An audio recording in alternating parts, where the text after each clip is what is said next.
We're gonna go ahead and call a meeting to order. Kimberly, can you take a roll, please? President Bill Smet. Here. Vice President Carrie Nicholson. Here. Secretary Lisa Middleton. Here. Treasurer Larry Williams. Here. Trustee Brent Dawson. Here. Trustee Shauna Gamble. Here. Trustee Richard Lindsay. Here. Okay, we will observe our customary moment of silence.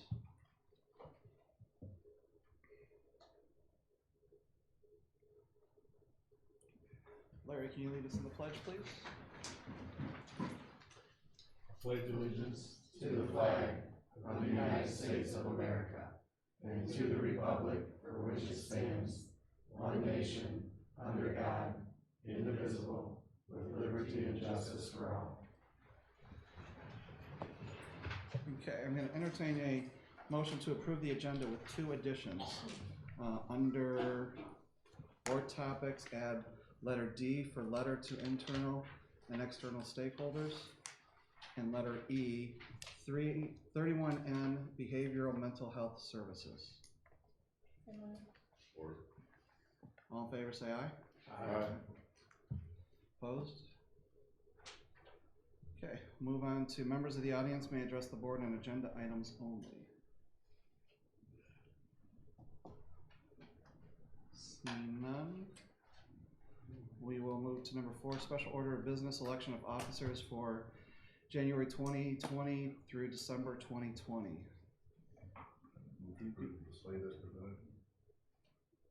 Support. You want me to do background or do you? I'll read the background. He's trying to be fast. Is that picking us up okay? That's okay. Used to have it right. President Smet assembled a nominating committee of the Marshall Board of Education at the December 16, 2019 combined work business session. The committee included Secretary Middleton, Treasurer Williams, and Trustee Dawson. Secretary Middleton served as chair. The committee developed the following recommendations for board officer assignments for January 2020 through December 2020 are as follows. President, Bill Smet. Vice President, Carrie Nicholson. Secretary, Lisa Middleton. Treasurer, Larry Williams. This is the recommendation of the board president and officers of the Marshall Board of Education be elected as presented. I think we already had a motion by Richard and Support. Second. Any discussion? Start with Richard. Yes. Yes. Yes. Yes. Yes. Yes. Yes. Okay. Number 5 is president assumes chair. We're set there. We'll move to number 6, board topic, CASMA 2019 award nominations. Nominations will require board approval before 2/7/20. That's pretty much it. We've got the County Area School Board Members Association's annual awards banquet will be held on April 29, 2020 at Homer Community Schools, 403 South Hillsdale, Homer, Michigan. At this meeting, yearly awards and recognitions will be presented. Obviously, we're looking for nominations of the citizen and professional awards, and they should be submitted to the boards of education. Individual board members with nominations should submit these to your respective school boards. Actually, submit them through us, through Kimberly and I will bring them back to the board for approval. Do we have another? Yes, we do. We have another opportunity for final approval. Remember that the recommendation coming up out of many of the boards right now in the districts are to recognize President retired Mark O'Connell from Kellogg Community College in regards to the professional award, the impact he's had educationally across the whole county. I would like to at least have that as a nomination for us to consider. Okay. Do we need to discuss that? We could discuss that. Approve that now. We could, so we don't have to wrestle with it and try to figure out citizen then. I would make that recommendation for nominate him. For the professional. Yes. Any I'll support. Can I support? Yes. Any discussion? I think it's a great choice. Good choice. He's done a fantastic job. Very good. It's kind of unexpected. I mean, he came from out of left field when he did it, but just I think he did a fantastic job. Yeah, the partnerships were incredible, and hopefully we'll continue that with KCC, but most importantly, recognizing what Mark's done across the board for public education will be really beneficial. So no more discussion, we start with Sean. Yes. Yes. Yes. Yes. Yes. Yes. Yes. Very good. Thank you. So we're all set, we don't need to bring that back, unless there's, We won't bring that one back, but we can bring, if you there's have a any citizen, nominees right? coming forward for citizen, if not, we'll just let that move forward, all right? okay, any other questions with that? Okay, we'll move to B, facility needs assessment update, the debt equalization village. Yeah, so, we have moved from the facility needs assessment, core committee, into the facility needs assessment work group, much broader group. Many more of you are at the table, which is great. More, citizens both in the Albion and Marshall communities are there, which is great. We approached in the last work group meeting, the concept about debt equalization. I want to bring that to your attention publicly so that we can have a discussion and understand that we're gonna continue to get guidance from our legal advisors on this. We actually have some potential language for a ballot if we wanted to go this direction and when we want to go this direction. But it's going to be it's a difficult issue to address. Plus, after we're done, we need to consider what are the implications of that as we move forward and consider potential bond questions in the future as well. So, in front of you, you've got the current situation and what would happen if we did a debt equalization ballot vote. Debt equalization is essentially saying that we're equalizing the millage currently outstanding within the Marshall Public Schools District across all voters within the district. Currently, in 2019, we're at the voters are the taxpayers from the old Marshall District. Currently is at 7.05 mils annually. In 2019, the taxpayers from the old Albion Community Schools District are at 2.31 mils. So you can see the difference. In 2020, for the Albion voter or taxpayers, it goes down to 0.44. In 2020, the millage for the Marshall, the old Marshall School District taxpayers goes to 6.87. As you can see, if you just focus on the top line in the black, the millage representing the old Marshall School District taxpayer debt levy, it hovers around that 6.8 all the way through until 2031, where it goes to 6.68, 2032, where it goes to 6.19, and then it drops down to 0.99 in 2033. Essentially, that millage is what represents the debt that we still owe on the Performing Arts Center, the auditorium, all the renovations in the practice wings, et cetera, related to that second question that we passed in 2010. When you look at the Albion group in the green line, the 2.31, that millage has been going for some time, I think over 20 years. It is due to retire in 2020, which is our current year.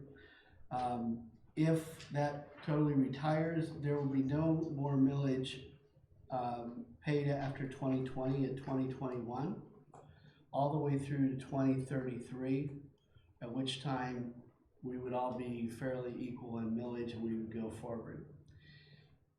The problem with that is the disparity between the two as we try to move forward and try to bring everybody together as one district, working off of one page.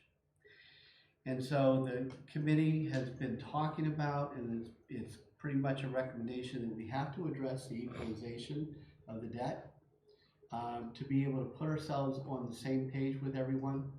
And I mean everyone meaning the taxpayers across the entire 171 perimeter district. If we do that in 2020 and that ballot language passes, the millage goes down to 5.25 for the old taxpayers of the old Marshall District, and it goes up to 5.25 from what they're essentially at 2.31 for the taxpayers in the old Albion District for the first year of 2020. In 2021, the millage drops down to 4.64. And as you see across the extenuation of it, that to cover that millage, that debt remaining for the district, it would go for 4.54 to 64, roughly around 4.6 till 2031. It would drop to 4.21 in 2032, and it would drop down to 0.68 in 2033. One of the things we're addressing, obviously, is the facilities needs assessment. And as we look at that and we look at the needs of our district, there are some significant recommendations that will be coming forward to the board for approval. Relative to a potential bond coming up as early as 2021. And those expenditures are at least leveraged significantly in the old Albion community relative to what the needs are for that community, and for the kids that reside on that side of our district, as well as additional enhancements in the Marshall schools that are located here in the Marshall area. We're trying to create some recommendations and look through these recommendations now with all of our buildings to try to figure out what each administrator of those buildings want and wish for, what their teachers feel they need and their staff feel they need. They're doing that via a survey, and we're compiling that survey and having teacher representation in a meeting with the new Facilities Needs Assessment Committee or work group every Wednesday for the next 8 Wednesdays in a row. In that process, we're trying to identify what the wants and wishes are along with what the needs are. We will have a comprehensive recommendation after we get through that, and we consider the technology aspects of it and the athletic fields and facilities aspects of that. That will come to the board, and you'll have to decide on how you want to move forward. We move forward with debt equalization. Right now, we've been thinking about doing that in the May election, which means we have to get very busy. And there's a number of citizens in the Albion community that are already talking about how do we start beginning forum discussions. And we have to do the same here in Marshall and across all the townships between here and there. So it's going to be a busy time for us. It's also not an easy question. People understand that we are asking people to go from a 2.34 or 3.31 up to a 5.25. That's going to be difficult. At the same time, to get everybody on the same page and recognize that we really don't operate in a world here where you have public school systems that are of quality that you don't pay for. Eventually you have to pay for it. Albion paid for theirs, we're paying for ours, now we're trying to pay together on what's remaining in this. It will be quite a number of conversations to help people understand that. So with that, any immediate things that you see jumping out that you want to make sure that I'm taking note of before because we're going to continue to have these discussions with the work group.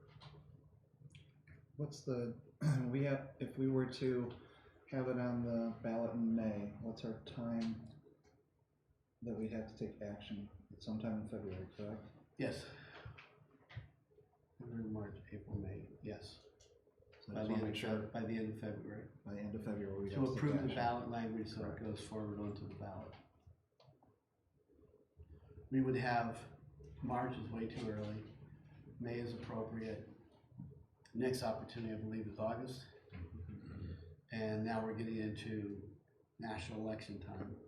And November, well, we wouldn't have to pay a cent probably for our election. We would be buried way, way at the very end. And we're not sure that that would be transparent either. So we're trying to make sure that this is appropriate and transparent for everyone. So What's the answer when people ask, we said collectively that commercial would pay its debt, Nutley would pay its debt, Nutley's paid its debt. This is stuff that we approved years ago. How do we explain that to the voters? Well, for instance, if you take a look at trying to go for a bond now, and you extend, we looked at, okay, let's just see if we extend the 2.31 at the current level for Albion.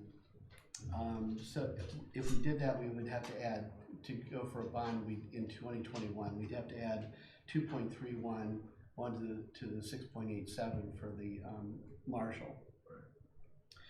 We want to keep, we'd love to keep it at 7.05 or not much more than 7 mils. To do that, we'd have to go into the revolving fund, the loan. School bond loan. School bond revolving fund. And to do a bond at that point with that kind of situation would extend us out to somewhere in the neighborhood of 2050. Our facilities are in such a state. You've seen the facilities needs assessment. There's real question about pouring too much more money into certain facilities, and that's going to come forward to the board. There's real questions about how long do we do this until we have really significant needs at facilities like Gordon or Hughes. We're looking at shelf life of the buildings. In any particular time, if you don't really do a lot with the buildings and you ride it out, 50 years is probably a very aggressive, a very optimistic shelf life for a building. If you do nothing to it, if you continue to add and enhance, you can extend that life, but at some point, it's going to feel like you're really putting a lot into a building that it's not going to give you a lot of return over the years. So when we're faced with that, things change, and things are changing. We didn't know completely the status of the assets that we accepted during the annexation. We now know what those are. We know that Kroll is a very struggling building. It's very difficult for us to see putting a lot of dollars into that and saving it for an extended period of time. We know that the Opportunity High School has significant issues on operations. We know that Harrington, we brought it back after it was closed for 3 years, and it's working for us. But it needs expansion, and it needs improvements and so forth, and in the end, when you make all those improvements, how long can we expect that to last? And there's a lot of sentiment from the committee right now that says, you know, it needs to have a new building. It needs to have a new building in Albion. So when we're faced with those kind of evolving issues, you can say at the front end, we're not gonna change, which is what we said, because if we didn't want to have Albion lose their schools in the power or control of that school system, and then turn around and have to face a bill with that as well. But we also knew that if you don't do it at the front end, you have to wait at least 3-year hiatus before you can go back to the voters and make a change. That's why they do that, to allow us the opportunity to think through, experience the buildings, and try to figure out how to move forward. Now that we've done that, we're past the 3rd year, it's now time for us to bring this to the voters and have that discussion. And the other issue is, quite frankly, Richard, we need to be one group. We all need to be on the same page. We need to be moving forward. And I don't know what else to do. We have a number of families that school of choice out of the district, and they go to school districts that sometimes have higher millage, sometimes have lower millage than us, but they don't pay any millage at all for their children to go to those schools. And this model is set up so that the public school system is set up, even founded in Marshall, that when you fund it through public dollars and public tax, it's an open school system for all students to attend and to participate in. And that's where we need to be. We need to kind of resurrect ourselves that direction. I'm listening. I'm not sure I'm supportive, but I'm listening. I told personally a lot of people, and my word that we were going to do something a certain way, and I think people are going to remember and they're going to come back. We're going to hear that. I accept your I think we are, I clearly know that we're gonna hear that. I think we're gonna hear it, other things too that we haven't anticipated, but. Oh, I guarantee it. So, I get that, and we all should be, Conceptually, I understand. yeah, we all should be really familiar with that and understand what we're trying to achieve. So I think we need something a little bit more clear if we are explaining it to our neighbors and things like that. I think they would, I don't know, get a little glassy-eyed halfway through and not necessarily understand. My understanding is that Albion really needs a lot, you know, to fix up the schools, and that we're not gonna be able to pass the bond so that we can have money for the schools until we have some equalization, because we can't be paying, I forget what your numbers were, but like 2.5 and Marshall paying 8 something. Yes. When a lot of that money is gonna be going to renovate the schools in Albion, and so we're gonna end up in Albion paying more, but the result of paying more is that then we get buildings in Albion for our students that are more equal to the buildings and the environment that you have at Walters or Gordon or some of those other things. So in the long, or in the short term, the Albion people pay more, but in the long term, they're paying so that they can have those good buildings. But isn't this piece just to equalize though? Because that's another millage to pass to do that. And if I understand you correctly, you're trying to bring it down to 4 something with the idea that it's gonna bump up another 2 for everybody to pay going forward. And that's where Albion starts to get the schools. Now, this is for stuff that was done Yeah, now 100 years ago. when we had talked about it previously, it was that would be upfront of this is what the plan is to equalize this, and then eventually be able to go for a bond to be able to fix the facility needs. But if we didn't equalize it, we wouldn't be able to fix, you know, pass bonds either for Albion or any of the schools within the Marshall Public School System if we didn't do that. And the other piece of that, Richard, is you can't apply a certain amount of millage differently to one group versus another. Right. New millage can't be applied that way. It needs to be applied equally across the board. So you gotta have an equal starting point to do that. In lieu of this picture, we have the risk of not asking for anything, and we have a history of looking at a bond every 8 to 10 years in Marshall. And if you look at just the timeline, we don't have a chance of doing that if we would go with what you're talking about, where we don't do this equalization.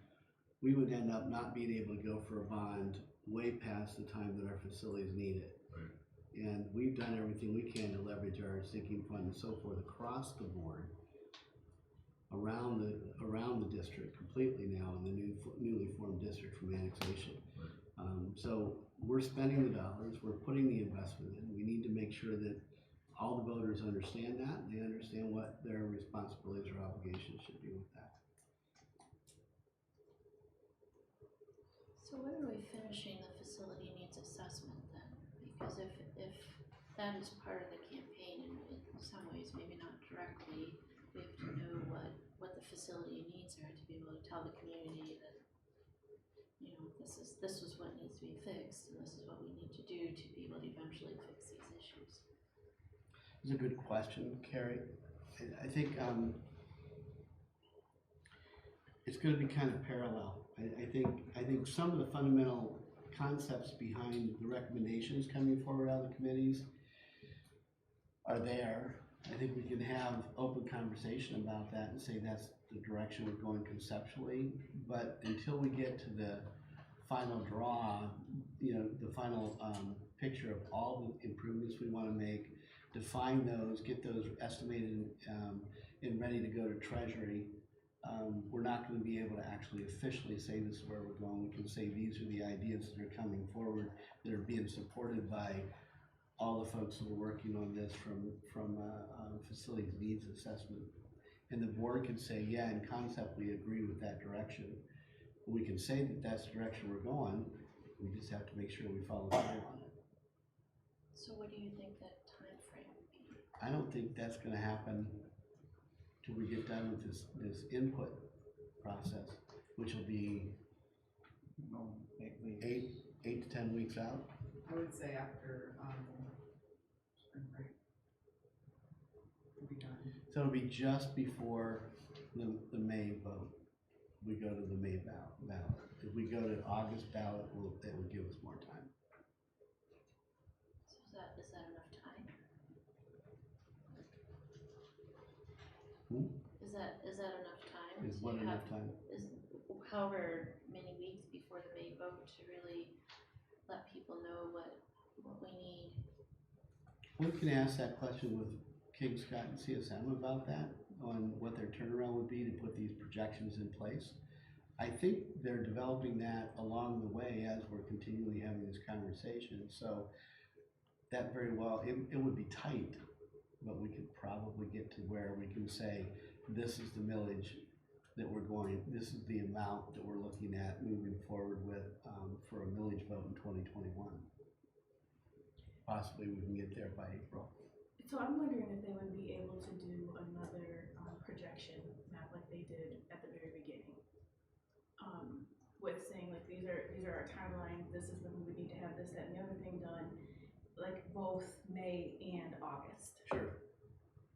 I'll have that up. You mentioned a minute ago that, you know, a lot of public schools are going the route of having to have millages to pay for the upgrades and things. That's just where school's going. Do we have access to some of the other schools around? I know, I mean, you go to some of these, you talk about sports, you go to like Porter's Northern, these other facilities that are awesome. Do we have that data available to say, hey, these communities passed millages of this much and have raised this kind of funding in order to have these facilities?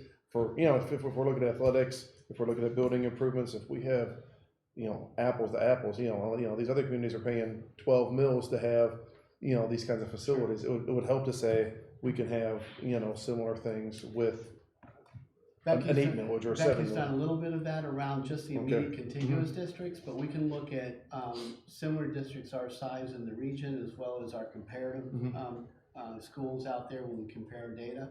So, because that's more like the socioeconomics and the whole 9 yards. So we can look at that and come back. That's all Okay. public data we can get. Okay. Yep. So Randy, you're saying, I apologize, I was listening for that meeting before Thanksgiving. So we can't pass a 4 mil wide district millage that would raise our mills to 10.91, is that 1.23, and then have it be 4 in Albion. I mean, to me, that's equal across the whole district. You're saying we can't do that? No, we can apply, as long as it's the same amount to all voters, we can do that. Okay. And I guess I support the discussion I've heard so far about the district, and I think we've got to do things in Albion. So I'm listening. It's just, we voted, well, me and Marshall voted for this higher amount, expected to pay it. And that's what concerns me. It feels like we're transferring that to Albion, but they didn't vote for it. I guess the flip side of it is they get to vote for it. And so we can assault to them and see if they pass it. Yeah, And they get to vote for it, so they won't approve it unless we all approve it together. right, and once that's equalized though, when we take a look at equalization, Richard, after it's equalized, it takes less millage to get more dollars to cover the cost of a bond. Yeah, So I realize it makes it easier to everybody sell becomes full-time on the same website. page, and when we move forward, we're moving forward in a lot better fashion. Wouldn't it be great to be able to get, 30 million in a bond campaign that only costs us 2 mils? I mean, I'm just throwing that out there, but it's generally what I've been hearing. And if that were the case, that's a lot better off than all of us in the district, regardless of where you started from. It would be a lot better off than all of us to be able to accomplish that. 2 mils in Albion would not generate that. 2 Back mils. to what Carrie said, I think it needs to be explained a lot shorter, a lot. Well, this is discussion. I know we're having discussion. This is discussion. Talked to a lot of people, right? So I'm anticipating what we're gonna hear as concerns and how we're gonna explain it, so. Sure. I'm open-minded, I'm listening, I appreciate what the committee's doing, so. I think one of the other pieces that Randy's shared with the committee is more just a reminder that through 22G, there was about $6 million there was about $3 million in debt that was retired, that never went to a mill or anything, never went to any mills or anything like that, and then another 3-some million that was put into the buildings and things like that, so. And that was just to get it operational. So it's just another piece to add to the equation. I'm not saying it puts it over the top or anything like that, but just another discussion point. I'm thinking about what I said to many, many people when I was sitting in your chair, and it's like, we'll keep talking about it, figure out how to do it. Any other questions? So I'd like to add one other thing. Is it possible to find out what that cost, like the average cost increase Yes. per homeowner would be? Yep. That would be really good to know. Yeah, I think when they did it before, I think King Scott has the ability to do like a calculator, right? So you would be able to put in, through a website, be able to put in the dollar amount and it'll calculate what it Yeah, is. so if we were able to say, like, put things in perspective and say, you know, it is going up, but this is how much it's gonna be Correct. Yes. cost per person or per family, that would make a difference. I mean, Yeah, that we would can do an help me estimate. decide whether or not I wanna do something like that. So. We can do an estimate. We can also, like you said, have a calculator online available for people to plug in what That'd they're, be nice. okay? And the other piece, so all the meetings that are scheduled on the Wednesdays, those are all gonna be public meetings, so all the boards Yes. attend. Yep. So, Are we allowed to talk? Yeah. Are we allowed to talk? yeah, we just can't make any decisions. I won't remember. We can't take any action. Well, this is the first blush to bring this forward, and we'll have a lot of these other talking points will be in front of everybody, so we can continue to explore this. It's not a one-shot deal. So the restrictions on communications to do with the villages, is that still, I haven't paid attention last couple of years, is that still in place? There were limitations on the number of days prior to the election that we could have communications, and that the school district could do things. Do you remember that law that was passed a Yeah. couple of years ago? I'm back to this thinking out loud about how quickly May's coming up, and at some point I need to see what timeline and figure it out. Yeah, well, and we can work with that on our core group that we meet with every Tuesday. Any other questions?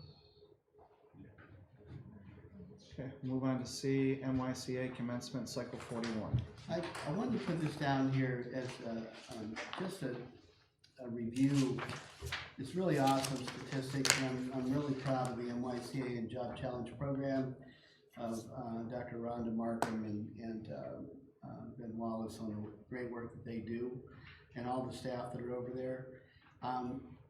I gave you a sheet here. I'm just going to give you, for one thing, you're going to look at this. If you look at every column, you're going to go, where are the females at? I see the males, I don't see the females. We had 16 cadet females that were at the cycle 41. All 16 received high school diplomas from Marshall Public Schools. That's an amazing feat. That's an amazing feat.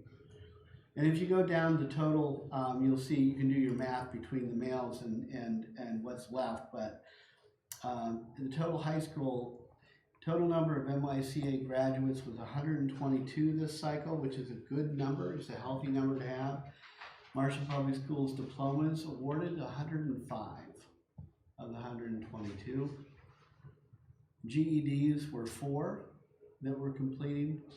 So 109 had a completion of the high school experience, and that's 89% of the students that came in. Now remember, 22 weeks, 23 weeks prior to them coming in and receiving that high school diploma, they were at risk of dropping out, have already dropped out, or were in a situation where they had to voluntarily go, or else they were going to lose their opportunity to go to public school. It's not court ordered, it's not a demand there, it's strictly voluntary. And if a student can voluntarily go in and then make it and complete it, I will guarantee they will be a better person for it walking out the door. And they deserve every opportunity to glean our support. So we had, out of the 109 high school completions, actually out of the 122 students, cadets that graduated or finished the program of MYCA, 2,196 college credits were earned from KCC. It's just awesome program. Total number of GEs taking all 4 tests were 13. Those that passed 4 out of the 4 tests were 4, which I believe when they passed the 4 out of the 4, they also could qualify for additional college credit. Depends on the score. Yes. Yes, depends on their score. The Michigan Job Challenge Program, we had a total number of dual enrolled associates, 10. There were 7 of the 10 that received their Marshall Public Schools diplomas. We had no GEDs completed. We had 7 overall high school completions. That's an add-on to that group that goes to 20 additional weeks into the Job Challenge Program. And those that are qualified, that's not just the number we had in the overall program. The overall program, we had like 40. They start with, 62 came in last cycle. 62 came in last cycle. That's not just from the Youth Challenge Academy cycle 40, but it's also from potentially other kids that have left the program and then went home and decided they want to come back and enroll themselves in the Job Challenge Program. It's a really impressive program. It's a hard program for kids. Our staff do a great job educating these kids, and the cadre from the National Guard are doing a better and better job in coordination with Mike Gillen as the director. So we're really pleased to be a part of this organization. And I just wanted you to know the partnership's working. How many kids went into, are enrolled in the military now too? Offhand, do you know how many went into the armed services? We usually get, right after cycle, or during cycle 10 is usually, and then within a year, you can probably add on at least another 10 to 20. It's usually about a third. About a third. So we have National Guard, Army, National Guard and Army are usually the higher level. Navy is there, and we have 1 Marine, which was cool because I haven't seen a number of guys go into the Marines or girls go into the Marines, but we had 1. Yeah, very cool stuff. You know, next commencement, I want to make sure that we communicate effectively with the board to make sure you know it's coming up. Please come. You'll be honored as recognized as an honored guest at commencement. Okay. Any other questions? Okay, we're going to go to the 2 that were added on. So D is the letter to internal and external stakeholders. Yeah, so there was a situation that many of you are aware of from last week where we had an ex-employee that was arraigned on a charge from 2016 when he was an employee of ours at the time. As we look at this process, I've been consulting with Truett Law Firm about what we can and can't do. We were very careful about what we could or couldn't say. We've been very careful about that, both internally to the organization and externally to the organization. Primarily, we don't want to interfere with any investigation or litigation that's going on currently with this individual. We only want to support that process. We also have other employees within this district currently that are impacted by this situation, both from a potential victim standpoint and also from a relationship standpoint. So we have to honor all of that. We have to be very, very respectful of that process for those that are not this individual, the impact that this individual's had. I received a very well-worded email from a citizen, and I just said, respect the fact that we have to abide by legal parameters on this. With that, I worked up today through Truett Law Firm a letter that we're going to send out. We would like to post on the website and also make sure it's in the hands of our staff members and in the hands of our constituents. I'd like to read it so that it's public and we can move on from here on this issue. To the stakeholders of Marshall Public Schools, you may have recently learned that a person was arraigned in Calhoun County District Court on a charge of capturing images of unclothed persons in 2016 through the use of a hidden camera at the Marshall High School male staff bathroom. There is no evidence of any student involvement. Law enforcement has already contacted the adult victims. The suspect charged with this crime has not been employed by the district since March 15, 2018. Nonetheless, once notified by law enforcement of the investigation, we took immediate steps to ensure the safety and security of our facilities. The superintendent issued a no trespass directive to the person under investigation. Every school building was inspected by the district's technology department for any unauthorized monitoring devices. None were found.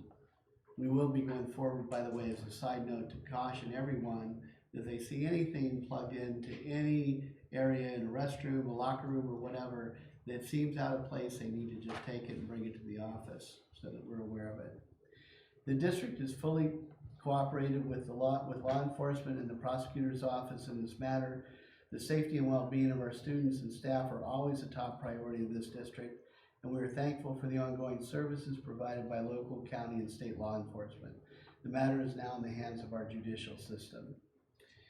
I sent this as a courtesy and under an abundance of caution to our head prosecutor, David Gilbert, and also the county sheriff, Matt Saxton, to have them have the opportunity to review this letter before it went public. They both reviewed it and said they were fine with the letter. So this is for you to share, to discuss, do whatever you need to. We're just going to continue to let the process unfold and see where it takes this individual. Do you guys have any questions at all? Thank you. Okay, we'll move on to letter B. 31N, behavioral mental health services. Yeah, so Shauna asked a question to Bill about behavioral health and mental health services that we're providing within our schools. What's the status of that? How's that leveraged in regards to, and I don't want to paraphrase Shauna, so if you have anything else to add, please do. How does that leverage in the conversations that we've been having around discipline when students are having issues and so forth? And so let me give you a snapshot. In the last it's been about 45 days since we started this cooperative formally with Summit Point and also with Star Commonwealth. Out of that, during that time, we've had 15 students that have been referred to the process for mental health counseling on site in our school buildings. We've had 8 males and 7 females. We've had 8 Marshall High School students, 5 Marshall Middle School students, and 2 elementary students. Basically, we've had, out of that group, we have 4 that are pending for Star Commonwealth, 2 that are pending for Summit Point as we go forward and try to get them scheduled. We have 4 Star Commonwealth open cases that are actively being seen in our schools, and we have 5 Summit Point open cases that are actively being seen in our schools. That's tremendous support and services to this situation. 31N is a line item that was brought forward by the governor's budget that provides mental health resources for mental health services in our public schools. It's not huge. I believe it was $100 million across the whole state. It has to flow through the ISD to receive the money. Part of that money is carved out for professional development run by the ISD. Part of that money is carved out and should go directly to a district. Our district award letter that we just received is we're receiving $85,000 that needs to be spent by September 30 of 2020. And that $85,000 has to have a 20% match, financial match. There is very clear prescribed roles that or positions that we could hire for this or do with the money. We've selected to hire a licensed master's level social worker. What I'd like to do is work with that. We can't supplant what we currently have. So what I'd like to do is use that social worker from a clinical standpoint to work with our district around our MTSS initiatives for working with behavioral interventions, level 1, 2, and 3 behaviors, to work with our PBS network, to work with our counselors as a team, and to try to create a behavioral health team that focuses on, from a district perspective, how we can best support our kids. Summit Point will continue to be engaged with that, so our Commonwealth will continue to be engaged with that. Once we get that plan established and all coordinated from a clinical perspective for the needs of our students from behavioral and mental health services, then we can look at what other position do we want to add that will support this ongoing over a period of time, as long as resources or dollars are available. Very, very excited about this. I think it's going to be great. We're supposed to do an overall plan on how this is going to roll out. We'll keep you posted on what that looks like. But again, very fortunate to have this grant received, and kudos for Becky for coordinating this app that went to the ISD for that. We're feet are on the ground. We're running forward. We're going to take a look at how we can use these services better for our kids. Is that a one-time grant, or is that a revolving? Right now it's a one-time, but they said, they just changed and said there could be carryover dollars for next year. I'm thinking the carryover dollars, and so is Becky, that's only going to be around staff development by the ISD. It's not going to be about these one-time drops into the district. There's a meeting this week that's going to go on with Lakeview, Battle Creek, Hartford Creek, and Penfield and Marshall, and any other district that wants to join to talk about what we're going to do with those dollars. This is something I've been doing ongoing with Blake Pruitt and other superintendents about how do we get true social workers in here that can work with, that aren't saddled with a contract to do only special ed students or students with IEPs or general ed students. It allows us to do all students. And Star Commonwealth has given us a great resource.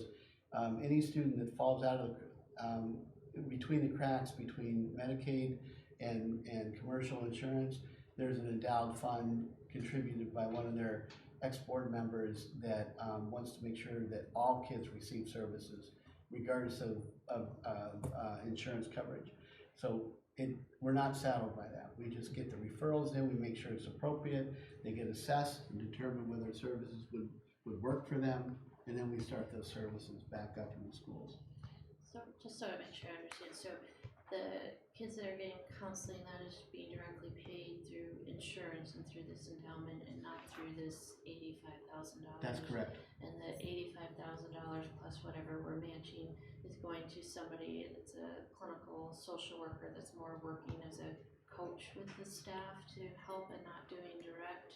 I'm not sure if I'm going to say coach yet, because I think the social worker can do a lot of interventions with families, and that's what I'm really hoping that they're going to be able to do, because the idea of this position I have is that the social worker is a clinical licensed social worker that can work with family systems and work with eco-maps, with the different systems that are involved with the family, whether it be medical or mental health or social, churches, et cetera, et cetera. We have to look at how we build strength around these family systems whenever possible and provide resources to them. So I think that social worker can actually provide those, gear that up, and give us an idea of how do we sustain that? What kind of position should we have that can continue to do that forward into the future?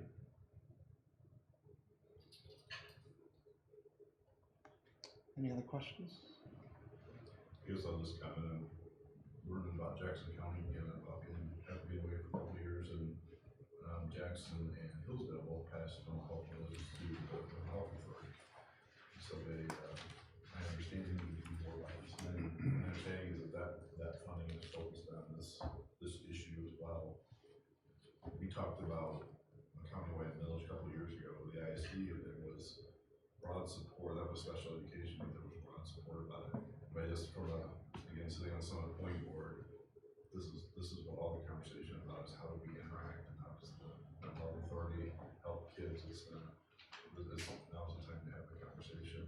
Yeah. Lots of conversation about the jail has a lot of people in it that are really there because there's not any mental health services available for them, so they end up in the jail. Prison system is the same way. It's a big topic of conversation. So I'm glad we're able to do this and figure out what else we can do. Yeah. Thank you for asking the question. Good. That's it. Shauna, do you have questions? I do, of course. So, just specifically, we talked, last time about the availability of Summit Point and Starlight in our buildings. And then, so I believe there was like 1 or 2 buildings that they were in, and we talked about getting them, into some of the other ones. And how has that been going, or has that, what's the status of that, I guess, is my question. Yeah, let me look. I think essentially it's going well because the cases are open when they're open and they're being seen, they're active, and they're being seen actively in our buildings. Whether it's the high school, the middle school, or in an elementary school that's given referrals. If they're pending still, we haven't started those yet until we get that finalized by approvals through the family and all that kind of stuff. Okay, so we have like a space for those, I guess psychologists, counselors to be in buildings, so they don't necessarily have like their own room where they're there every single day. They come in when there's a referral to evaluate a child, and then. Yeah, more so with Summit Point, they come in as they're scheduled because of their time, their clinical time that they do. Start coming off a little bit more fluid. Because they can still receive insurance coverage for their billable hours. With this new money that we're getting, we also, if we use them for direct services to our students, they also have to have billable hours through Medicaid. So that limits a little bit about the blanket of exposure they can have to our buildings, but it allows them to come and go. Now, what we do is we don't have a counseling office in every single site, just like we don't have a nursing office that's not doubled up on some other multiple use. And so we have to make sure that when it's in use, it's private, and when it's not in use, it's available because we have a limited level of space. And then last question, so are the students able to see either the people from Summit Point or STAR on site also? So even after their evaluation is done, if it's determined they need services, they're able to see them at the school? Yeah, that's what that's Gotcha. especially why we do it. Okay. It takes away the concern about transportation and the challenges that puts on families. Yeah, I wasn't clear about that, so Yep. thanks. Any other questions? Okay, we're gonna move on to number 7, action items, annual organization, February 2020 through January 2021. We have A through F. Might be easier if I just have you do the background versus reading each one of them. Is that okay? Sure. A through F. A, the Marshall Board of Education has established a routine for the regular sessions of the board each month at 7 p.m. in the middle school community room. The first meeting of the month is a work session followed by a business session at the second meeting. The superintendent or designee posts special meeting notices. A proposed meeting schedule would continue the current arrangement with the board meeting the second and fourth Mondays of the month, with April, July, November, and December sessions being combined, and both May meetings being moved up a week due to the Memorial Day holiday. B, Bank of America Merrill Lynch, Chemical Bank, Flagstar Bank, Hastings City Bank, Marshall Community Credit Union, and Southern Michigan Bank and Trust have been established as banks of depositories by the Marshall Board of Education in the past. Continuance of this practice would provide consistency in the depositories for the 2020 calendar year. C, Chemical Bank, MBIA, Municipal Investors Service Corporation, Baker Tilly, Bank of America, Southern Michigan Bank and Trust, and Marshall Community Credit Union have been the established brokers for Marshall Public Schools. Their reputation and work is highly respected, and returns have been as expected with these brokers. Therefore, they are being recommended for the 2020 calendar year. D, Truan Law Firm, PC, expert attorneys in education issues, and the firm of Schroeder DeGraw, PLC, locally represented, have been the district's designated law firms for several years. Continuance of this practice would provide consistency and legal representation for the 2020 calendar year. E, the Constitution of the Calhoun Area School Board Members Association, or CASMA, states under Article 5, Section 4 that, quote, each board of the association shall appoint annually one of its members to the CASMA Board of Directors and an alternate to serve in the absence of the member. This year, the names of blank and blank are being recommended as delegate and alternate. It's respectively for the 2020 calendar year. F, in accordance with the board policy, the board shall, at the organizational meeting, designate the electronic transfer officer, ETO, in accordance with policy 6144. The board designates Becky Jones as the district's ETO to complete such transactions on behalf of the board. Subject to the two blanks being filled in, it is the recommendation of the superintendent that all action items be, under annual organization be approved as presented. We make a motion, then discussion to fill in the blanks? Or do we, I don't remember how we do this.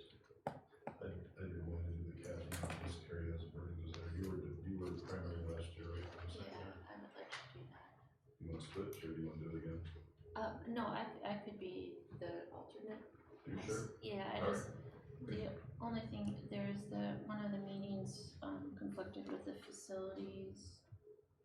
Are you going to all of those? Let me see. Is it scheduled? Yeah, on the February 5th one, CASMA meeting is at 5:30 and the facilities is starting at 5, and I just wanted to make sure that was the one at Walters, and I haven't been to Walters before, so I wanted to go to that one. So, I don't know if we were planning on, We can work out. Do you want me to be primary, or? no, I could be the alternate and Okay, all right. yield to you. So, Just saying, I just wasn't sure everybody doing it, unless Larry wants to. I don't wanna be the alternate if we already know we're both. Make have it- a conflict. make it- thank you. Thank you, Richard, thank you, Carrie. So I will ask for a motion with filling the blanks of Richard Lindsay as the primary and Carrie Nicholson as the alternate. Support. Okay, any discussion? Start with Brent. Yes. Yes. Yes, yes. Yes. Yes. Yes. Okay. Move on to number 8, action items, financial partial funding grants for the installation of room air conditioning. Background, good news, Marshall Public Schools has been awarded 2 grants totaling $500,000 to partially fund Marshall Public School buildings that completely lack classroom air conditioning. The grants require the district to commit funding toward the projects. The board must now consider accepting the donor advised funds totaling $500,000 that require the district to commit financially toward the projects. It is a recommendation of the superintendent that action item financial be approved as presented. Support. A motion, do we have support? Support. Oh, you, okay, sorry, thank you. Discussion. What is the need? I mean, if we looked into the cost of what we need air condition wise, Yeah, so we had a couple quotes, generally given to us in regards to air conditioning upgrades at Hughes, Harrington, and the second floor of the middle school. okay, Really cost prohibitive here at the middle school at this juncture. So I've talked with the donors and said, if your $500,000 would be able to get us moving forward in a very aggressive way with at least one of the buildings, and the infrastructure, electrical infrastructure that needs to be in place to accommodate that kind of load on a particular building. And our sinking fund can also add to that, so we could actually accomplish it probably for at least one building, then move forward with that. And they were pleased to see that we're moving the needle and moving that forward, and they said that would be fine. what would our matching part have to be?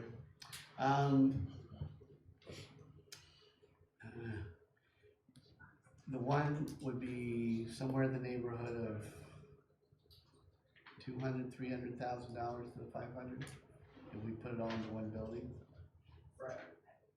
Yeah, depending on what we do Yeah, and what type of units. I- I mean, Okay. it's all, It's we'll very keep you important. apprised of it, but, Yeah. you know, what we're trying to do is figure out how we leverage this money, How do we get $500,000? best bang for the Yes. buck for Yes. everybody, yeah. How do we get a bonus $500,000 yeah, to I mean, fix it? it's different when you do rooftop air conditioning units to when you do units like that. There's This is mobile. really one of the very few times we've had a direct, personal contribution for this kind of amount. It's really gratifying to have that kind of generosity in our district. Will that, for the 200 to 300, is that sinking fund? Yes, if you go towards sinking fund. Any other questions? Have you also looked at the overall cost if we did both of the elementaries versus just choosing one building? We've had each one of those buildings separately estimated, and we're gonna try to figure out how we can move forward the best we can for getting the most bang. I just hate to say like, oh, we're gonna air condition you, but we're not going to air condition you and vice versa. Yeah, and there's ways to do that Have to even, choose. there's ways to do that even in the interim along the way, so we'll have to look at that overall plan. We'll make sure that Bree comes back to the board before we expend the dollars. So right now, our action today is that we're approving that we will Accept it. accept the grant, and then you'll come back to us for us to approve Right, anything, okay. right, because anytime you accept a sizable donation like this, it encumbers you to a sizable cost in the future. We need to make sure the board's aware. Do we need to know where it's coming from? Now they both, they said the board can know individually. They really don't want to have any publicity. They don't want to have the acknowledgement. They're going to be around for a long time, and they want to continue to support the schools. So they've asked us to just please respect their confidentiality. They've been vetted. We understand who they are. Any other questions? Start with Larry. Yes. Yes. Yes. Yes. Yes. Yes. Yes. And then in the same, number 8, we have B, approve the purchase of new Chromebooks. The district applied for and was awarded funding for 80 Chromebooks through the 35A Additional Instructional Time Grant. These Chromebooks will be equally shared amongst the 4 elementary buildings. 3 quotes were solicited from vendors for this purchase. The quote from Trinity 3 was selected as the best option for the district as it included a 4-year ADP accidental drop protection coverage for every Chromebook. The total purchase cost is $21,520. The board is being asked to approve the use of these grant dollars for this initiative. It's the recommendation of the superintendent that action item B, financial, be approved as presented. So moved.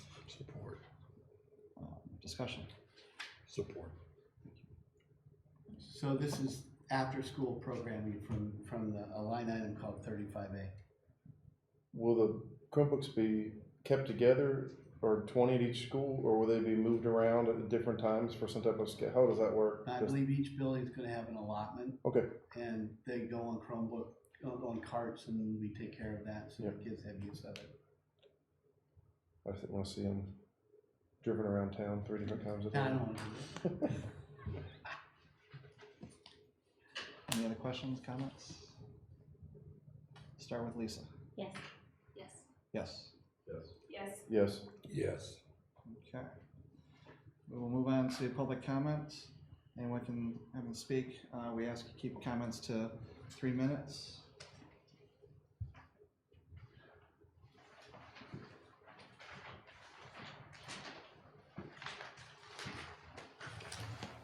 Good evening, I'm Tracy Haroff, and I'm here as a Marshall High School staff member. And Hi, I'm Nicholas Dent, also high school staff member. Together we're co-chairs of the Marshall Teachers Association. we're really not here tonight in any formal MTA capacity. We're really here just to share some concerns and feelings about things that happened this week. I have a statement that actually this teacher called me on Thursday night, and I'm just gonna kind of recount what this teacher said to me. So it goes, imagine you just returned from a long day at work, you open your phone to catch up on the day, the headline reads, former Marshall School employee charged for taking secret videos in staff bathroom. You go numb, your mind races. What in the world? This is talking about us, me. I change every day in the staff bathroom to get ready for practice. How could no one have told me? I can't believe this is happening. Why didn't we know about this at work today? Why was I not informed? Am I a victim? What do? I call a friend. This person called me, another teacher. I had just gotten a text from a former coworker that now lives in Florida who heard about the headline. So needless to say, it was an upsetting week for everyone involved. I think the reason why I'm speaking about the communication. And that because I think, especially our building, I mean, our whole district, obviously, was involved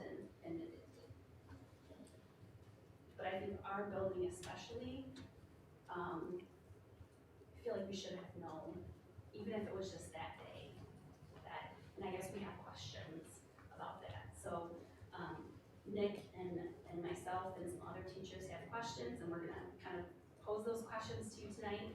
And hopefully, you may not be able to answer them tonight, but hopefully we can get these questions answered for our staff at the high school. Well, first, we'd love to invite you all into our school to address our staff. So they could meet, some of you could meet our staff, and they could also ask some questions about the specifics, because there's a lot of people who have been traumatized by this, and there's also students who have been traumatized by this, and they're asking us questions, and it's important for us to be able to have a response. So I guess our first, Bill, what should we tell staff and students about this situation when they express concerns about the potential of an unsafe environment in terms of cameras in the bathroom? What's the board's response to that for us? So I'll let you know, I won't have a response tonight. Okay. But I will take your comments, your questions, and I'll work with Dr. Davis and work on a response. Okay. Second question, is the news report from last Thursday correct? Is the information that was presented in that article accurate?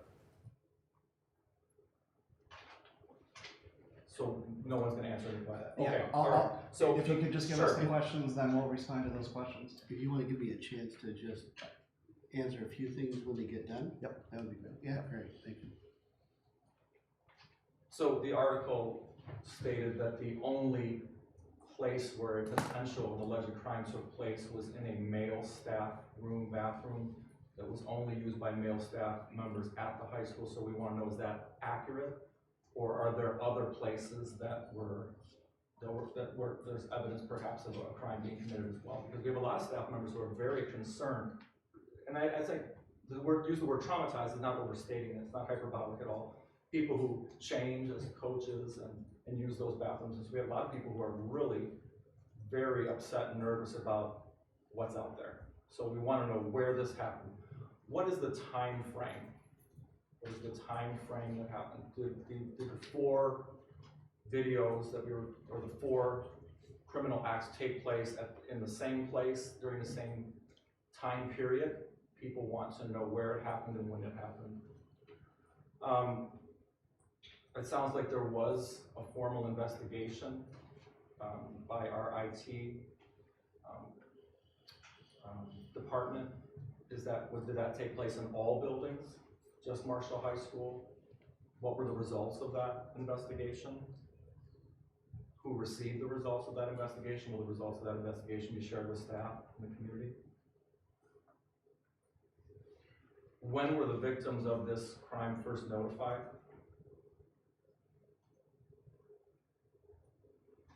Next question is, why was MHS staff and administration not notified prior to Thursday's article in the Battle Creek Inquirer?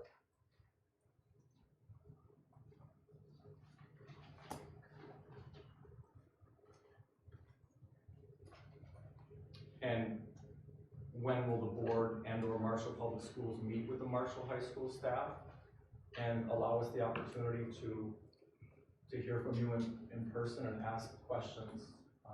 And we're here tonight to represent a staff and a student body that has a lot of questions, a lot of concerns, and is quite traumatized by this situation. Thank you for hearing us out. Thank you. Thank you. So Dr. Davis, if there's any of those questions you'd like to address tonight, otherwise, Yeah, I would. you and I will work on the response on the other ones. I would, understanding that there is a lot of concern out there, I get that. So the letter that was just read is gonna be posted on the website and also made available to our staff and our families. And in that letter, I wanna highlight a couple things. Let me start with the news article. Question was it correct and accurate? Yes, it was, from Sheriff Saxton.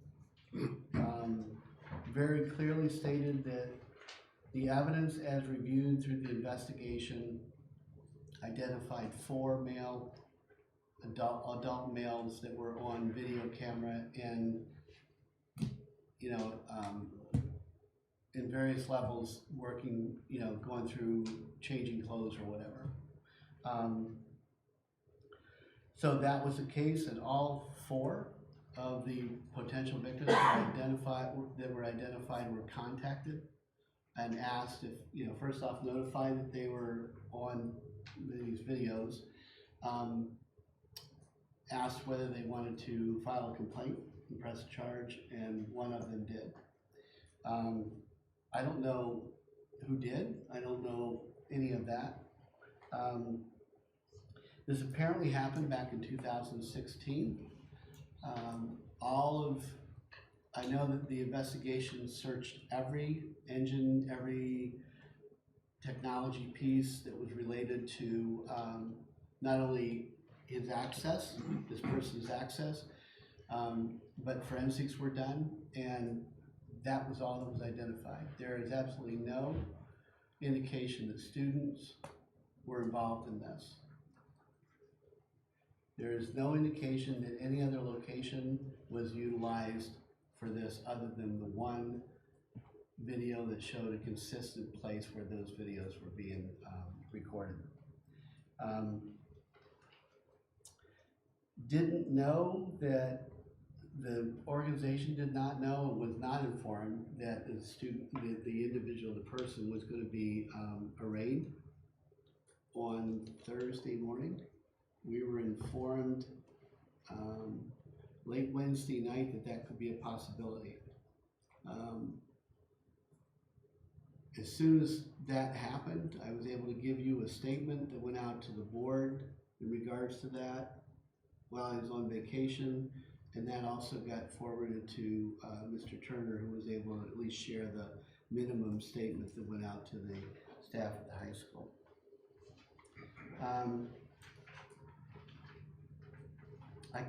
I can't say exactly when victims were identified, but we were informed when we were approached by the police during their investigation in October that they were starting to look into this.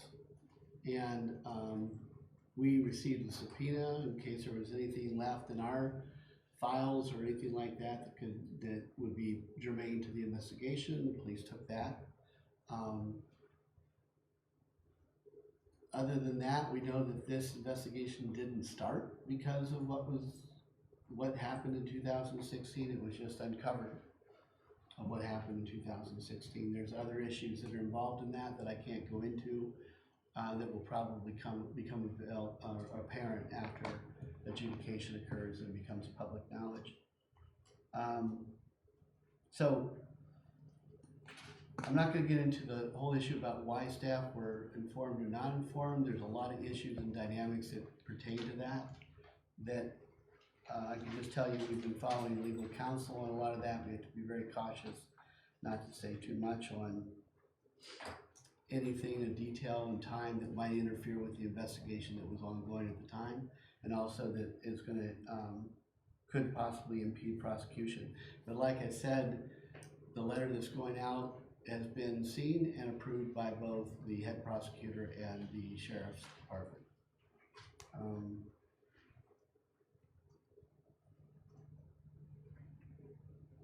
So there's no other evidence of any other victims, or else they would have been identified and we would have been at least informed that there were other victims within the organization that were impacted by this. Okay? Those are the things I wanted to reinforce. So if you take a look at the article, in particular what Matt Saxton said, Sheriff Saxton, and you take a look at the letter, you should be able to know to some extent the breadth of the situation. And I'll circle back with you to talk about a couple of the other communication and things like that. Mm-hmm. Okay. Hope that was helpful. Any other public comments?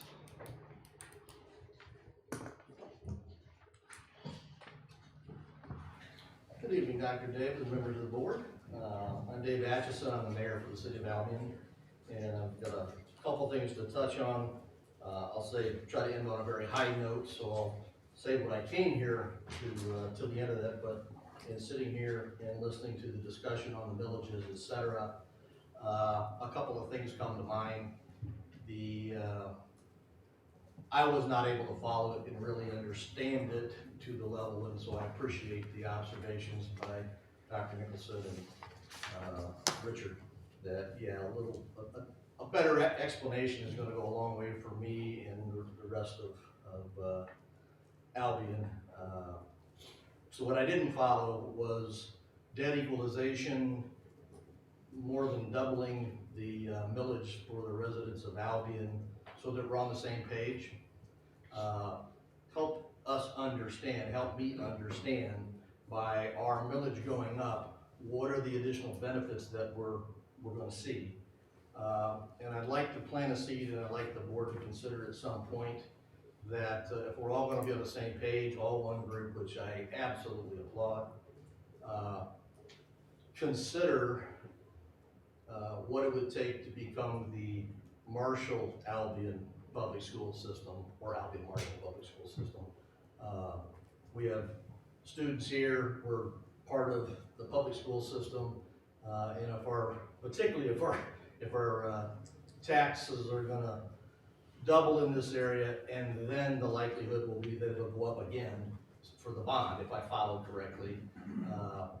Obviously, I'm not saying one is contingent on the other, but I think that would make a lot of us in Albion swallow that pill a little easier, amongst other things, because the logic being we're all one team, all one page.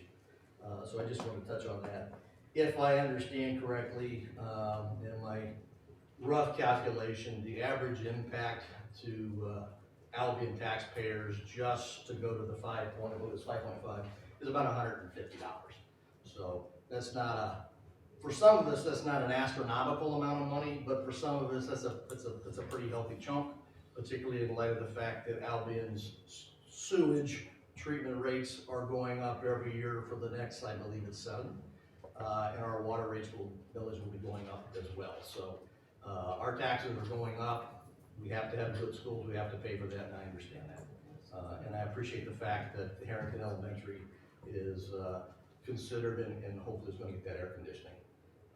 So now I'm going to try to end on a very high note here, and I'm here to praise Harrington Elementary School, Principal Giles, his staff, Maureen Slammer and Michelle Corey, with their summer reading program, which I believe was a tremendous success.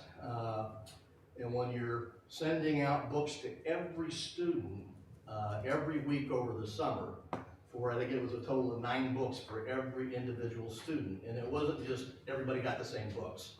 But more importantly, I think what really made a difference from the percentages of improved reading skills as opposed to loss of reading skills was the personal time and effort by the staff, Maureen Slammer, or was it Michelle Corey, to personally contact the parents and the students every week. That's a big commitment, but it makes a big difference. And just as a point of reference, normally you have the summer slide and you lose some reading skills and the percentage goes down in their reading level. In every single grade there were students that went up. Most noteworthy were the students who went into 3rd grade where their reading skills increased 64%. And so literacy, very important. It affects people for the rest of their lives, and I'm preaching to the choir here. But I did want to come and tell the board that I could not be prouder of Principal Giles and Harrington Elementary. And we're very happy with that innovative approach and look forward to see more things. There was grants, $25,000 to make that possible. And we're starting an effort over there to be able to sustain that out through the next 3 years and beyond. And we're going to be approaching the businesses and civic organizations, et cetera, because it's very important and it looks like it was very, very effective, and I think it's only going to get better. So, thank you. Anyone else for public comment? Seeing none, we'll go to board member comments for which no action may be taken at this meeting.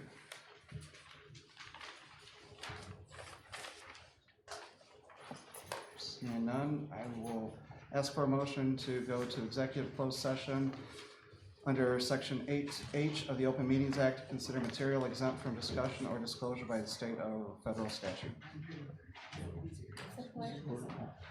Okay, you're Carrie. Yes. Yes. Yes. Yes. Yes. Yes. Yes.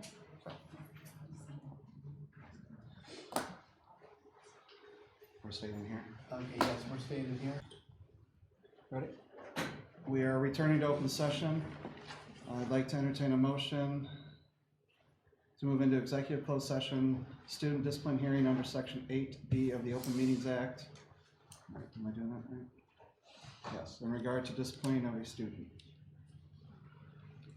Support. Discussion? Start with me, yes? Yes. Yes. Yes. Yes. Yes. Yes. So we're back in closed session. 2 options. Okay, we've returned to open session. We're on number 15, action item, student discipline, student 9. Superintendent Davis, the hearing officer, took notes during the board's deliberations and has a proposed resolution for the board's consideration. Now therefore be it resolved that a preponderance of the evidence establishes that on November 15, 2020, student 9 did physically assault another student on school premises in violation of the Marshall Opportunity High School Student Handbook, page 17, and section 1310 of the revised school code.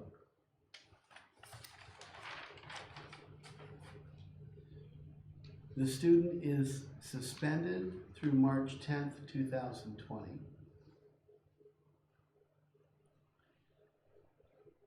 Based on careful consideration of all the following factors, the board determines that suspension is warranted, and we listed those 7 that Mr. Wallace went through. In addition to suspension, the student must complete the following.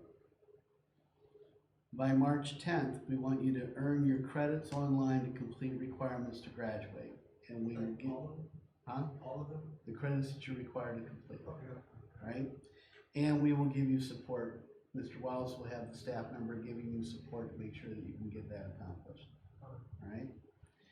Receive counseling on anger management. We want you to engage with a mentor from Star Commonwealth to talk to you about your roles and responsibilities as a parent and your roles and responsibilities of avoiding conflicts to this that gets you in trouble where you're going to do assaultive behavior. And you guys will provide me with that? Yeah. Having no further incidents of physical assault as reported by the law enforcement. No further, all right? Any behaviors that violate, okay, and that is pretty much giving you the opportunity. We expect that you're gonna graduate or earn your credits to graduate for Marshall Public Schools. To have the right to walk in commencement, you need to make sure that you meet those requirements by March 10th. And that any behaviors that violate the school code of conduct after March 10th leading up to commencement will result in you not being allowed to participate. Okay. Right? Thank you guys. Well, you guys need a lot of my heart. I appreciate it. Okay. So I'm suspended until March 10th? Yeah, but we're expecting you're not returning to Yeah. classes. Yeah. We're expecting you're gonna complete. Complete everything. Yeah. Okay.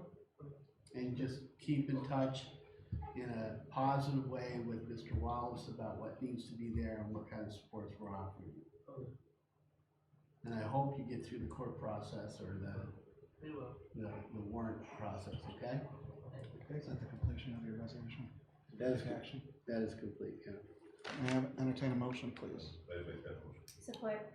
Okay, any discussion? Start with Richard. Yes. Yes. Yes. Abstain. Yes. Yes. Yes. All right, thank you. Okay, we're gonna move on to item 16, executive closed session.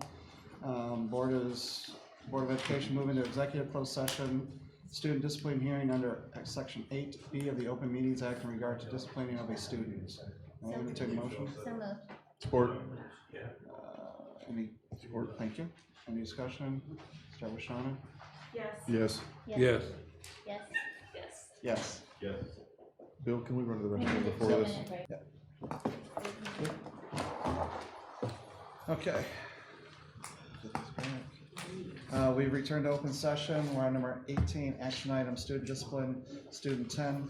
Superintendent Davis, the hearing officer, took notes during the board's deliberations and has a proposed resolution for the board's consideration. Be mindful not to overreact on the expulsion piece, okay? Because it's gonna, hear me out first before, okay. A preponderance of the evidence establishes that on November 15, 2020, student 10 physically assaulted another student on school premises in violation of the Marshall Opportunity High School Student Handbook, page 17, and section 1310 of the revised school code. The student is expelled from the district. Based on careful consideration of all the following factors, the board determines that expulsion is warranted, and we went through the 7 factors. In lieu of expulsion, the student must complete the Michigan Youth Challenge Academy program. Okay? The student may petition the superintendent for reinstatement no sooner than July 4th, 2020. Before reinstatement, if you need to come back to our public school, that's when you can ask for reinstatement. You're gonna have a lot of options if you successfully complete the Youth Challenge Academy. You'll be able to either come back to our school, you'll be able to come back to the Opportunity High School or our high school if you successfully complete. You'll be able to go to the Job Challenge program if that's what you wanna do, and still complete your high school diploma from Marshall, all right? There can be a lot of options for you when you get done, but you have to complete, can't bail. Ms. Valdez, can't let him bail. Ruth, you hear me? Yeah, I'm When here. he calls you and says, I'm really struggling, I wanna come home, let me come home, you need to say no, you gotta stay there. Got it? Got it. All right. Before reinstatement, the student must establish the student has not engaged in conduct during the period of expulsion that may be viewed by the superintendent as detrimental to the student's continued education at the district, and demonstrate to the satisfaction of the superintendent that the student received educational instruction and cooperatively participated in all educational programs during the period of expulsion, which means you cooperatively participated in the Youth Challenge Academy. All right? Yes, sir. All right. We fair with that? Yes, sir. And I hate to say this, but your hair is gonna have to be affected when you go over there. Just a little bit, just say it, just a little bit. I'll need a motion. I'll make that motion. Support. Support. Okay. Motion and support, we start with Brent. Yes. Yes. Yes. Yes. Yes. Yes. Yes. Okay. So, we are on 19. May I entertain a motion to move into executive closed session, student discipline hearing under section 8B of the Open Meetings Act in regard to disciplining of a student. So moved. Support. Good. Okay, we've returned to open session. We're gonna move to item 21, action item, student discipline, student 7. Superintendent Davis, the hearing officer, took notes during the board's deliberations and has a proposed resolution for the board's consideration. A preponderance of the evidence establishes that on November 21st, 2019, student 7 physically assaulted another student and multiple instances of bullying and harassment of other students on school premises in violation of Marshall Middle School Handbook, page 16 through 19, section 1310 of the revised school code. The student is expelled from the district. Based on the careful considerations of all the following factors, the board determines that expulsion is warranted. Student's age is 14. The student's disciplinary history was attached and provided to you, which was exhaustive here and also in other districts. Whether the student has a disability, MDR was held because testing was requested but not accomplished. Seriousness of the behavior, again, that was described. It was unprovoked and it was assaultive behavior. Whether the behavior posed a safety threat, risk, yes it did. Whether restorative practices are a better option, due to severity, no,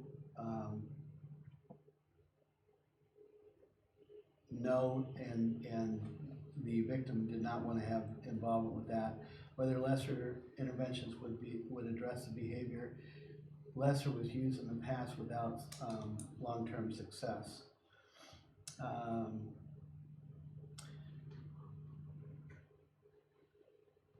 The student may petition the superintendent for reinstatement no sooner than January 2 of 2021. I just put that down. What should I put? January 13? Oh, I don't know, I have to count the days. I'll put 13. Right now, we'll figure it out. January 13, 2021. Before reinstatement, the student must demonstrate successful participation in an appropriate counseling program approved by the superintendent that includes both group and individual counseling. Establish that the student is not engaged in conduct during the period of expulsion that may be reviewed by the superintendent as detrimental to the student's continued education in the district, and demonstrate to the satisfaction of the superintendent that the student received educational instruction and cooperatively participated in an educational program during the period of expulsion. One other thing, during the time of expulsion, the student may not be on school grounds or attend any school functions of the district without prior written approval from the appropriate administrator, which is these two.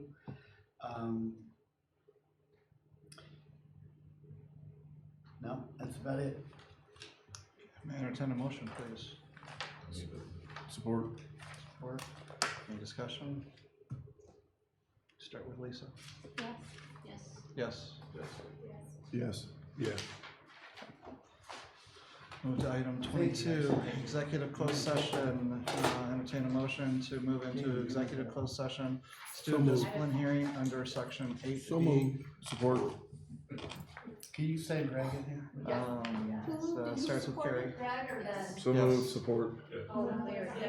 Greg? Greg? I think it was moved by 5 of us, supported by Right. 2. Yes. Yes. Yes. Thank you. Good. Okay, we are back in open session. We're on item number 24, action item, student discipline, student 8. Superintendent Davis, the hearing officer, took notes during the board's deliberations and as a proposed resolution for the board's consideration. The preponderance of the evidence establishes that on November 15, 2019, student 8 physically assaulted another student and a staff member on school premises in violation of the Marshall Opportunity High School Student Handbook, page 17, and section 1310 of the revised school code. The student is expelled from the district. Based on careful consideration of all the following factors, the board determines that expulsion is warranted.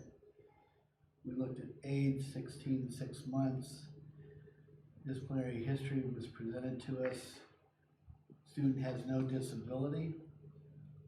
Seriousness of the behavior of attacking staff and resisting and obstructing police officer in their duty. Whether the behavior posed a safety risk, it did. Whether restorative practice are a better option. The victim did not wish to pursue restorative practices. Whether lesser interventions would address the behavior. Lesser interventions have not been successful. Excuse me. The student may petition the superintendent for reinstatement no sooner than January 13, 2020. Before reinstatement, the student must demonstrate successful participation in an appropriate counseling program and approved by the superintendent that includes both group and individual. Establish in 2021, thank you. Establish that the student has not engaged in conduct during the period of expulsion that may be reviewed by the superintendent as detrimental to the student's continued education. Complete to the satisfaction of the superintendent all recommendations contained in any psychological or counseling report. Demonstrate the satisfaction of the superintendent that the student receive educational instruction and cooperatively participate in the educational program, and then insert addition, no further instance of assaultive behavior and or resisting law enforcement. May I entertain a motion? Support. Okay, discussion starts with me, yes. Yes. Yes. Yes. Yes. Okay. Number 25, entertain a motion for the Marshall Board of Education, move into executive closed session, student discipline hearing under section 8B of the Open Meetings Act in regard to disciplining of a student. So moved. So moved. Start with Richard. Yes. Yes. Yes. Who moved? Yes. I almost said abstain. Just to say it. Okay, we are back in open session. Item number 27, action item, student discipline, student 6. Superintendent Davis, their hearing officer took notes during the board's deliberations and has a proposed resolution for the board's consideration. The preponderance of the evidence establishes that on December 5, 2019, student 6 while in school premises brought a dangerous weapon in violation of the Marshall High School Student Handbook, pages 43 and 44, section 1310 of the revised school code. The student is suspended until January 14, 2020, sorry. The student is not subjected to any further disciplinary sanctions and may return to school on January 14, 2020. Based on careful consideration of all the following factors, the board determines suspension was warranted. Age 16.12, disciplinary history very little. Whether the student has a disability, no, although parent refused special ed services in 7th grade. Seriousness of behavior, possession of a dangerous weapon is always a serious behavior, although not brandished or brought to school for any purpose of as a weapon. Whether the behavior poses a safety risk, it always does. Whether restorative practices are a better option, they are. Whether lesser interventions would address the behavior, yes. And we're considering a 504 to be implemented upon her return to school. While the student was suspended, they were not to be on school grounds without prior approval by the administration. That's taking place, and she is to return to school tomorrow. Okay, motion support. Thank you. Discussions. Start with Brent. Yes. Yes. Yes. Yes. Okay. We are adjourned.